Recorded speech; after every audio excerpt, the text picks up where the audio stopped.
ఇక మోదీ కులంపై సీఎం రేవంత్ కీలక వ్యాఖ్యలు చేశారు. ప్రధాని మోదీ బీసీ కాదు, లీగల్లీ కన్వర్టెడ్ బీసీ అన్నారు. 2002 వరకు మోదీది ఉన్నత వర్గమే అని సీఎం చెప్పారు. సీఎం అయ్యాక ఆయన కులాన్ని బీసీల్లో కలిపారన్నారు. అన్నీ తెలుసుకునే మోదీ కులం గురించి మాట్లాడుతున్నట్లు రేవంత్ రెడ్డి తెలిపారు.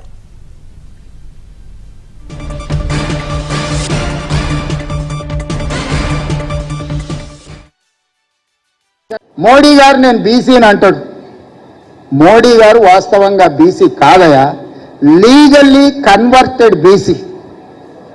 నేను చాలా జాగ్రత్తగా పదం వాడుతున్నా, లీగల్లీ కన్వర్టెడ్ బీసీ.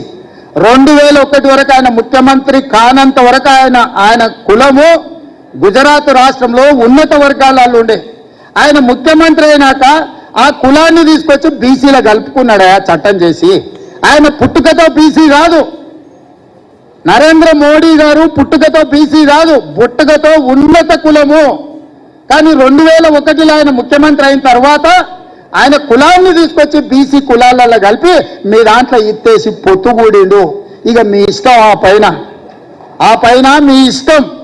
ఆయన కుర్చీలో నేను బీసీని ఉన్నా కదా మీకు అందరికి ఎందుకు అంటుండు. ఆయన సర్టిఫికెట్ ఈరోజు బీసీ ఉండొచ్చు, కానీ మనస్తత్వం మాత్రము బీసీల వ్యతిరేక మనస్తత్వం. బీసీ ప్రధానమంత్రి అయితే 2021లో జనాభా లెక్కలు ఎందుకు చేయలేదు, జనాభా లెక్కలలో బీసీ కులాల లెక్కెందుకు తేల్చలేదు. ఇవాళ 2025లో బీసీ లెక్కలుగా మొత్తం జనాభా లెక్కలు కడతాం అంటుండు. నేను ఈ వేదిక మీద నుంచి డిమాండ్ చేస్తున్నా నరేంద్ర మోడీ గారిని, రేపు చేయబోయే జనాభా లెక్కలలో బీసీ కులాల జనాభాను కూడా జనాభా లెక్కలలోనే చేర్చి నీకు చిత్తశుద్ధి ఉంటే లెక్క కట్టు, లెక్క తేల్చు. ఇవాళ మేము చేసింది తప్పు అంటుంది కదా. తెలంగాణ రాష్ట్రంలో కూడా కేంద్ర ప్రభుత్వం కులగణన చేసేటప్పుడు, మొత్తం జనగణన చేసేటప్పుడు జనగణనలో కులగణన చెయ్యి, ఇల్లు తిరుగు లెక్కలు రాయి. ఆ లెక్క తీసుకొచ్చి ముందల పెట్టి కాంగ్రెస్ పార్టీ రాహుల్ గాంధీ గారు చేసిన లెక్క ఇది, నరేంద్ర మోడీ చేసిన లెక్క ఇది అని రెండింటిని పక్కన పెట్టి చూపించారు.